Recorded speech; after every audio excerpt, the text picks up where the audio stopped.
Hi friends, welcome back to my channel Lakshmi spicy tasty food. ఈ కారం రైస్లోకి ఇడ్లీలోకి బాగుంటుంది, హెల్త్కు కూడా చాలా మంచిది. దీన్ని ఇప్పుడు ఎలా తయారు చేయాలో చూద్దాం. స్టవ్ మీద ప్యాన్ పెట్టుకొని 5 లేక 4 ఎండుమిరపకాయలు తీసుకోవాలి.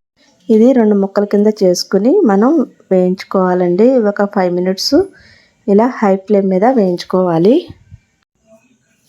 ఇలా వేగిన తర్వాత ఒక ప్లేట్లో తీసేసుకోవాలి. దీనికి 1 కప్పు నువ్వులు తీసుకున్నాము. ఇది కూడా రెడ్ కలర్ వచ్చేంత వరకు, లైట్ రెడ్ వచ్చేంత వరకు వేయించుకోవాలి. దీనిలో 1 స్పూన్ జీలకర్ర వేసుకుని అది కూడా వేయించుకోవాలండి. తర్వాత ఈ రెండింటిని ప్లేట్లో తీసుకోవాలి.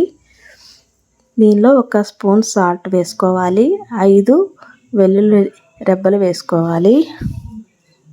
ఇవన్నీ కలిపి మిక్సీ జార్లో మనం మెత్తగా పౌడర్ లాగా చేసుకోవాలి.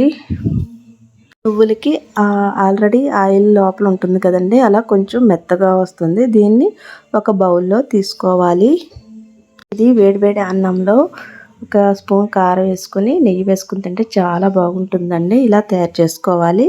ఈ రెసిపీ కనుక మీకు నచ్చినట్లయితే లైక్ చేయండి, షేర్ చేయండి, కామెంట్ చేయండి. Please subscribe my channel. Thank you for watching.